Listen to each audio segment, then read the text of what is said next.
Hello friends, welcome to my channel super मल्टीवेगस।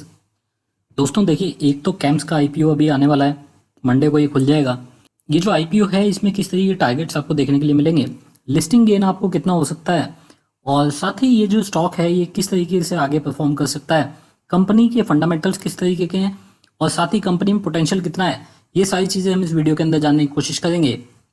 साथ ही ऐसा IPO जो कि पिछले हफ्ते खुलता हुआ दिखाई दिया और बहुत ही बड़े लिस्टिंग गेन के साथ ये जो आईपीओ है ये खुलता हुआ दिखाई दिया। एक दिन में 140% रिटर्न देने वाला स्टॉक हैप्पीएस्ट माइंड, इसमें भी देखिए हमें लास्ट ट्रेडिंग सेशन में गिरावट देखने के लिए मिली थी। उसके बारे में भी जानने की कोशिश करेंगे कि आगे किस तरीके के टारगेट यहाँ पे इस स्टॉक के अंदर रह सकते हैं। इससे पहले मैं स्टार्ट करूँ, आप लोगों से रिक्वेस्ट है कि अगर आप फर्स्ट टाइम चैनल के ऊपर आए हैं या फर्स्ट टाइम मेरा कोई वीडियो वॉच कर रहे हैं तो चैनल को सब्सक्राइब जरूर कर लीजिएगा। फ्यूचर में इसी तरीके की इन्फॉर्मेटिव वीडियोस आपको टाइम टू टाइम मिलते रहेंगे। तो चलिए सबसे पहले हम देख लेते हैं जो नया आईपीओ आने वाला है कैम्स, उसके बारे में थोड़ा सा जान लेते हैं। देखिए यहाँ पे अगर आप इस कंपनी के फंडामेंटल्स देखेंगे तो फंडामेंटल्स में आपको एक चीज़ पता चलेगी कि कंपनी पिछले कुछ सालों से, मतलब पिछले 4 साल से अगर हम देखें, 4 साल के फाइनेंशियल्स यहाँ पे लगे हुए हैं। रेवेन्यू में अगर आप देखेंगे 14% की ग्रोथ यहाँ पे रेवेन्यू के अंदर ये कंपनी लगातार दिखाती आ रही है। और उसके अलावा टोटल इनकम अगर आप देखेंगे 30% की ग्रोथ आपको यहाँ पे दिखाई दे रही है। और प्रॉफिट आफ्टर टैक्स में 12% की ग्रोथ यहाँ पे YOY बेसिस पे, मतलब ईयर ऑन ईयर बेसिस पे आपको दिखाई दे रही है। जो फाइनेंशियल ईयर 21 है उसमें देखिए बिजनेस थोड़ा सा इम्पैक्ट हुआ है, लेकिन उसके बाद भी रेवेन्यू अच्छा खासा यहाँ पे लगाया है। 148 करोड़ के आसपास का रेवेन्यू यहाँ पे इस कंपनी ने लगाया है, जो कि फर्स्ट क्वार्टर के अंदर है फाइनेंशियल ईयर 21 के।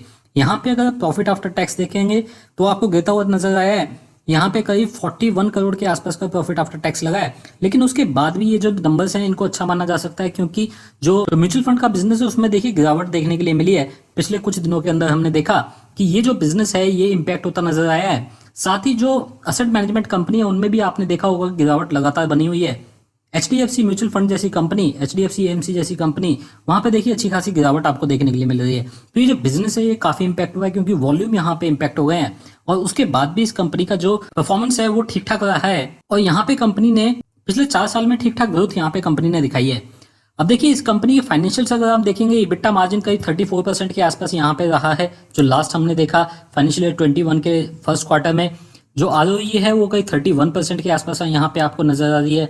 जो EPS है वो आपको 34 रुपीज के आसपास का यहाँ पे दिखाई दे रहा है। और बुक वैल्यू इस कंपनी की करीब 108 रुपए के आसपास की है। तो अगर आप ओवरऑल देखें तो देखिए स्ट्रॉन्ग फाइनेंशियल्स है, लेकिन अगर आप जाएंगे यहाँ पे आईपीओ की डिटेल में तो आपको पता चलता है कि आईपीओ में जो नंबर ऑफ शेयर्स यहाँ पे अलॉट किए जा रहे हैं बहुत ज्यादा नंबर ऑफ शेयर्स हैं। और जो प्राइस रखा गया है 1230 रुपए के आसपास का, यहाँ पे 1230 के आसपास का यहाँ पे प्राइस रखा गया है। और उम्मीद की जा सकती है कि स्टॉक को अच्छा खासा प्रीमियम मिलेगा। देखिए ये हम क्यों बोल रहे हैं कि लिस्टिंग के टाइम पे स्टॉक को अच्छा खासा प्रीमियम मिल सकता है, इसके भी वजह है, उसको एक बार जानने की कोशिश करते हैं। ग्रे मार्केट के अंदर अगर आप प्रीमियम देखेंगे इस स्टॉक का तो देखिए लगातार 350 रुपए से लेके और 400 रुपए के बीच का प्रीमियम यहाँ पे आपको दिखाई दे रहा है। मतलब 350 रुपए से लेके और 400 रुपए का प्रीमियम यहाँ पे इस स्टॉक को लिस्टिंग के टाइम पे मिल सकता है। अभी हालांकि काफी जल्दी है ये बोलना, क्योंकि अभी लिस्टिंग के काफी दिन बचे हुए हैं, अभी आईपीओ खुला भी नहीं है। मंडे को आईपीओ खुलेगा और उसके बाद जब लिस्टिंग होगी तब तक हो सकता है ये जो प्रीमियम है ये चेंज हो जाए। लेकिन आज की डेट में अगर आप देखेंगे 350 रुपए का प्रीमियम यहाँ पे मिलता हुआ दिखाई दे रहा है। मतलब अगर आप इसको जो अलॉटमेंट प्राइस में जोड़ देंगे 1230 के प्राइस में अगर आप जोड़ेंगे तो 1580 का प्राइस यहाँ पे बनता है। मतलब 1580 रुपए से लेकर 1600 रुपए के बीच की यहाँ पे लिस्टिंग दिखाई दे रही है इस प्रीमियम को देखते हुए। तो ये तो बात है इस कंपनी के जो लिस्टिंग है वो किस प्राइस पे हो सकती है उसकी। अब इस कंपनी के बारे में थोड़ा सा डिटेल जानेंगे तो कुछ इंपॉर्टेंट इन्फॉर्मेशन आपको मिलती हुई दिखाई देगी। देखिए अगर आप इस कंपनी को देखते हैं, ये कंपनी एक रजिस्ट्रार की तरह काम करती है जो म्यूचुअल फंड कंपनीज है इंडिया में उनके लिए। यहाँ पे 70% के आसपास यहाँ पे इस कंपनी के पास मार्केट शेयर है। मतलब ज्यादातर कंपनीज जो म्यूचुअल फंड में काम करती हैं, जो AMC कंपनीज हैं, उनके लिए रजिस्ट्रार की तरह यही कंपनी काम करती है। काफी लंबे टाइम से कंपनी एग्जिस्टिंग है और इस कंपनी के अंदर काफी बड़े बड़े इन्वेस्टर्स ऑलरेडी हैं। NSE की भी एक कंपनी है जिसका बहुत बड़ा पार्ट, बहुत बड़ा स्टेक इस कंपनी के अंदर है, और वही कंपनी NSE की जो कंपनी है वो यहाँ पे अपना जो स्टेक है वो बेचती हुई नजर आ रही है, जिसकी वजह से ये आईपीओ आ रहा है। यहाँ पे सेबी ने NSE को बोला था कि उसको इस कंपनी के अंदर से एग्जिट करना पड़ेगा। उसी के चलते यहाँ पे जितनी भी स्टेक है वो पब्लिक को बेची जा रही है, और इसी के चलते यहाँ पे ये आईपीओ आपको आता दिखाई दे रहा है। इसके अलावा देखिए कुछ एंकर अलॉटमेंट भी हुई है। मतलब जो एंकर इन्वेस्टर्स हैं उन्होंने भी यहाँ पे आईपीओ से पहले कुछ इन्वेस्टमेंट किए इस स्टॉक के अंदर। मतलब उनका जो पोर्शन है वो उन्होंने पहले सब्सक्राइब कर लिया है, उनको जो अलॉटमेंट हुई है देखिए 1230 रुपये के आसपास ये अलॉटमेंट हुई है। इसी प्राइस पे जो रिटेल इन्वेस्टर है उनको भी अलॉटमेंट होती दिखाई देगी। स्मॉल कैप वर्ल्ड फंड, ये एक देखिए ग्लोबल फंड है, इसने काफी बड़ी एक स्टेक यहाँ पे इस कंपनी की खरीदी है। 9% के आसपास यहाँ पे एलोकेशन हुआ है स्मॉल कैप वर्ल्ड फंड को। गवर्नमेंट ऑफ सिंगापुर और अबू धाबी इन्वेस्टमेंट अथॉरिटी देखिए इन्होंने भी 4.5% के आसपास स्टेक खरीदी है। तो बड़े इन्वेस्टर इस कंपनी के अंदर एंटर कर रहे हैं। तो इस कंपनी का बिजनेस भी अगर आप देखेंगे देखिए इसके कंपैरिजन में अभी कोई बिजनेस यहाँ पे दिखता नहीं है। जो इस कंपनी का बिजनेस है वो डिविडेंड प्रोसेसिंग, ट्रांजैक्शन इंटरफेस की तरह ये कंपनी काम करती है। साथ ही कंप्लायंस रिलेटेड सर्विसेज देती है म्यूचुअल फंड कंपनीज को। इंटरमीडियरी इम्पैनलमेंट का कंपनी काम करती है और साथ ही MIS और रिपोर्ट जनरेशन वगैरह का काम करती है। तो ये जो काम है ये इस कंपनी के अलावा बहुत ही कम कंपनी है जो इस तरीके से काम करती है, रजिस्ट्रार की तरह काम करती है म्यूचुअल फंड बिजनेस के लिए। तो ओवरऑल देखा जाए तो काफी अच्छा बिजनेस है और मार्केट लीडर है, मतलब मोनोपोली है, इसके अलावा कोई और कंपनी इस लेवल पे है नहीं। तो ये देखते हुए कंपनी एक अच्छी कंपनी मानी जा सकती है। अच्छा खासा प्रीमियम लिस्टिंग गेन भी हो सकता है 25 से 30% का, और साथ ही लॉन्ग टर्म में ये जो स्टॉक है अच्छा कर सकता है।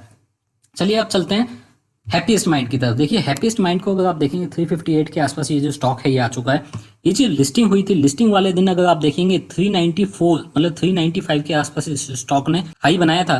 उसके बाद से गिरावट आई और स्टॉक गिरने के बाद भी अगर हम देखें first day of listing stock करीब 370 रुपये के आसपास लगातार बना हुआ था। लेकिन उसके बाद अगर हम देखेंगे यहाँ पे लास्ट ट्रेडिंग सेशन मतलब फ्राइडे को हम देख रहे हैं 3.5% की यहाँ पे गिरावट आती दिखाई दी है इस स्टॉक के अंदर। जो मार्केट कैप है वो बढ़ के हो गई 5273 करोड़, क्योंकि यहाँ पे पैसा जो है वो आपका ऑलरेडी डबल हो चुका है। इसलिए कंपनी की जो मार्केट कैप है वो भी यहाँ पे डबल होती दिखाई दी है। बुक वैल्यू 17 रुपीज की है इस स्टॉक की। और इस कंपनी के भी अगर आप फाइनेंशियल देखेंगे तो देखिए उससे पता चलता है कि कंपनी काफी पॉजिटिव कंपनी है। पिछले कुछ सालों में अगर आप देखेंगे बढ़िया ग्रोथ यहाँ पे दिखाई है इस कंपनी ने। अगर मैं EBITDA मार्जिन की बात करूँ 21.5% के आसपास यहाँ पे मार्जिन में ग्रोथ रही है फर्स्ट क्वार्टर के अंदर फाइनेंशियल ईयर 21 में। इसके अलावा अगर आप ओवरऑल देखेंगे देखिए 20% के आसपास की ग्रोथ इस कंपनी की लगातार मार्जिन में बनी हुई है पिछले कुछ सालों से कंपेयर करेंगे। प्रॉफिट आफ्टर टैक्स अगर आप देखते हैं तो फर्स्ट क्वार्टर फाइनेंशियल ईयर 21 में देखिए बहुत ही बढ़िया यहाँ पे प्रॉफिट आफ्टर टैक्स आया है। 50 करोड़ के आसपास का यहाँ पे प्रॉफिट आफ्टर टैक्स सिर्फ एक क्वार्टर के अंदर आता दिखाई दिया है। और इसको अगर आप कंपेयर करेंगे लास्ट ईयर से देखिए 83 करोड़ के आसपास का टोटल प्रॉफिट आफ्टर टैक्स था, तो वहां से काफी ज्यादा बढ़ता हुआ दिखाई दिया है। करीब 28.5% के आसपास यहाँ पे प्रॉफिट मार्जिन दिखाई दिए हैं इस कंपनी के। तो फाइनेंशियली देखें तो देखिए अभी रिसेंटली इस कंपनी ने काफी तेज जंप दिया है। जैसे अभी आप लोगों को पता होगा कि जो IT कंपनी है काफी अच्छा कर रही है, उनके बिजनेस को काफी हेल्प मिली है। ऐसी सिचुएशन में इस कंपनी को काफी बड़ा पुश मिला है और इसीलिए आपको यहाँ पे जो Q1 है फाइनेंशियल ईयर 21 का बहुत ही अच्छा आता दिखाई दिया है। अगले 2 क्वार्टर भी बहुत ही अच्छे आने की उम्मीद है इस स्टॉक की। अब देखिए इस कंपनी के थोड़ा सा डिटेल में जाते हैं। आप लोगों को पता होगा अशोक सूता की ये कंपनी है। अशोक सूता इस कंपनी के प्रमोटर है। इससे पहले वो माइंडट्री के भी प्रमोटर रह चुके हैं और उससे पहले वो विप्रो के अंदर काम करते थे। एक अच्छी बड़ी पोजीशन पे वो काम करते थे। काफी बड़ा एक्सपीरियंस है, काफी बड़े ऐसे क्लाइंट है जो इनके खुद के हैं। इसीलिए हमने देखा कि यहाँ पे करीब 90% क्लाइंट ऐसे हैं जो इस कंपनी के साथ चिपके हुए हैं। मतलब वो जब से ये कंपनी बनी है लगातार बिजनेस इसी कंपनी को दिए जा रहे हैं और जो नए क्लाइंट है वो 10-12% हर साल ऐड होते हैं। तो ये पॉजिटिव है कि मतलब कंपनी के जो पुराने क्लाइंट्स हैं वो कंपनी को छोड़ के नहीं जाते हैं। उसके अलावा देखिए 140 कस्टमर है अभी कंपनी के पास, 140 एक्टिव क्लाइंट्स है इस कंपनी के पास। जो कंपनी का 97% रेवेन्यू है वो डिजिटल सर्विसेज से आता है। 3 बेसिकली सर्विस ये कंपनी प्रोवाइड करती है, जिसमें कि डिजिटल बिजनेस है, प्रोडक्ट इंजीनियरिंग है, साथ ही इंफ्रास्ट्रक्चर मैनेजमेंट और सिक्योरिटी सर्विसेज है।